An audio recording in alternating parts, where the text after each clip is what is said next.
বাংলাদেশ বেতার রাজশাহী।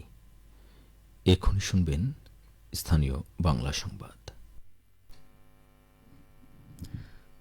আসসালামু আলাইকুম। সন্ধ্যে ৭টা। বাংলাদেশ বেতার রাজশাহী স্থানীয় সংবাদ পড়ছি আব্দুর রহমান মাসুম।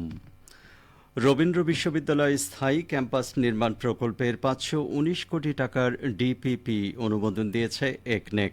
এই খবর ছড়িয়ে পড়ায় অনশন ভঙ্গ করেছেন শিক্ষার্থীরা। আজ দুপুর ২:৩০টার পর শিক্ষার্থীদের অনশন ভঙ্গ করেন বিশ্ববিদ্যালয়ের প্রভিসি প্রফেসর ডক্টর সুমন কান্তি বড়ুয়া। টেলিভিশনে একনেক সভায় বিশ্ববিদ্যালয়ের ডিপিপি অনুমোদনের খবরে ক্যাম্পাসে ছুটে আসেন শিক্ষার্থীরা। উল্লেখ্য, রবীন্দ্র বিশ্ববিদ্যালয়ে স্থায়ী ক্যাম্পাস নির্মাণ ডিপিপি অনুমোদন ও বাস্তবায়নের দাবিতে গত ২৬শে জুলাই বিশ্ববিদ্যালয় দিবস বর্জনের মধ্য দিয়ে শুরু হওয়া ধারাবাহিক আন্দোলনে মানববন্ধন, বিক্ষোভ, সড়ক, রেলপথ, যমুনা সেতু অবরোধ শেষে শনিবার দুপুর ১২টা থেকে গণ অনশন করে শিক্ষার্থীরা। নওগাঁয় জেলা উন্নয়ন সমন্বয় কমিটির মাসিক সভা অনুষ্ঠিত হয়েছে। আজ সকালে জেলা প্রশাসকের সম্মেলন কক্ষে অনুষ্ঠিত সভায় সভাপতিত্ব করেন জেলা প্রশাসক মোহাম্মদ আব্দুল আউয়াল। অনুষ্ঠানের শুরুতেই বিগত সভার সিদ্ধান্তসমূহ পর্যালোচনা করা হয়। এরপর বিষয়ভিত্তিক আলোচনায় ডেঙ্গু ও মশাবাহিত রোগ প্রতিরোধে গুরুত্ব আরোপ করে আগামী ১ সেপ্টেম্বর শহর জুড়ে সচেতনতা কার্যক্রম চালানোর সিদ্ধান্ত নেওয়া হয়। কর্মসূচিতে সকল সরকারি অফিসের কর্মকর্তা, শিক্ষা প্রতিষ্ঠানের শিক্ষক, শিক্ষার্থী সহ সর্বস্তরের মানুষকে সম্পৃক্ত করার সিদ্ধান্ত হয়। এছাড়া জেলার বিভিন্ন গুরুত্বপূর্ণ ইস্যু নিয়ে আলোচনা করা হয় এবং সরকারি বিভিন্ন দপ্তরের কার্যক্রম সমূহ গতিশীল করতে কর্মকর্তাগণ দিক নির্দেশনা প্রদান করেন। আলোচনা সভায় স্থানীয় সরকার বিভাগের উপপরিচালক টিএমএ মুমিন, জেলা পরিষদের প্রধান নির্বাহী Razia Sultana, civil surgeon doctor Aminul Islam ও অন্যান্য সদস্যগণ উপস্থিত ছিলেন। নাটোরে ট্রেইনি রিক্রুট কনস্টেবল নিয়োগ প্রক্রিয়া শুরু হয়েছে। এ উপলক্ষে আজ পুলিশ লাইন্সের ড্রিল শেডে আয়োজিত ব্রিফিং প্যারেডে সভাপতিত্ব করেন নাটোরের পুলিশ সুপার মোহাম্মদ আমজাদ হোসাইন। এ সময় পুলিশ সুপার বলেন, সততা ও নিষ্ঠার সাথে দায়িত্ব পালনের মাধ্যমে মেধাবী এবং যোগ্য প্রার্থীদের বাছাই করা হবে।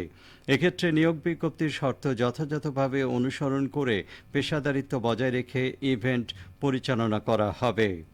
অনুষ্ঠানে পুলিশ সদর দপ্তরের প্রতিনিধি এআইজি আলী হায়দার চৌধুরী, অতিরিক্ত পুলিশ সুপার শামসুন নাহার এবং নিয়োগ বোর্ডের সদস্য হিসেবে রাজশাহী জেলা পুলিশের অতিরিক্ত পুলিশ সুপার কুদরতি খুদা শুভ এবং পাবনা জেলা পুলিশের অতিরিক্ত পুলিশ সুপার প্রণব কুমার উপস্থিত ছিলেন। ব্রিফিং শেষে নিয়োগ প্রত্যাশী প্রার্থীদের শারীরিক মাপ এবং কাগজপত্র যাচাইকরণ সহ শারীরিক সক্ষমতা যাচাই পরীক্ষা অনুষ্ঠিত হয়। পেঁয়াজ সরবরাহ স্বাভাবিক রাখতে ভারত থেকে পেঁয়াজ আমদানিতে আইপি বা ইম্পোর্ট পারমিট নীতি পুনর্বিবেচনার দাবি জানিয়েছেন চাঁপাইনবাবগঞ্জের সোনা মসজিদ স্থল বন্দরের আমদানি রপ্তানিকারকরা।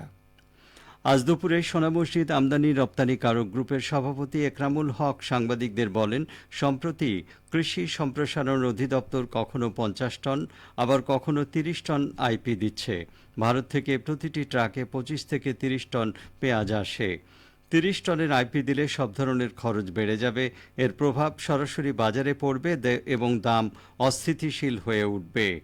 এ সময় উপস্থিত ছিলেন সোনা মসজিদ আমদানি রপ্তানিকারক গ্রুপের যুগ্ম সাধারণ সম্পাদক আব্দুল্লাল মামুন, সাংগঠনিক সম্পাদক মাসুদ রানা, কোষাধ্যক্ষ নাজমুল হোসেন, দপ্তর সম্পাদক মাসুম বিল্লাহ সহ কার্যনির্বাহী কমিটির সদস্যবৃন্দ।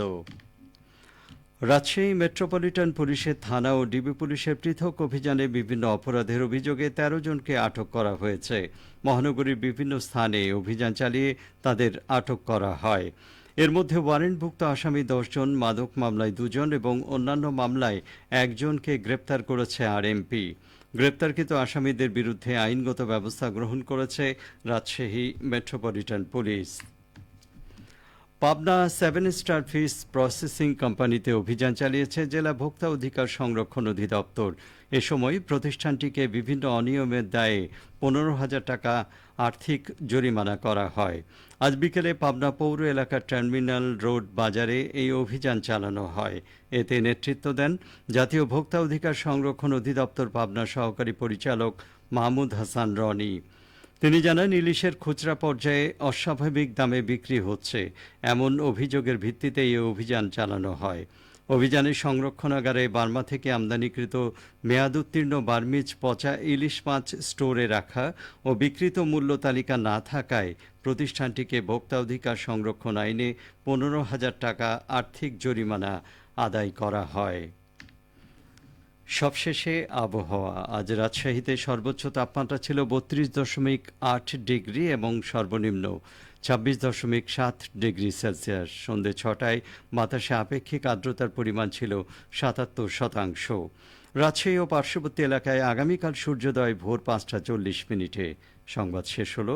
আমাদের পরবর্তী স্থানীয় সংবাদ আগামীকাল সকাল 8টা 10 মিনিটে।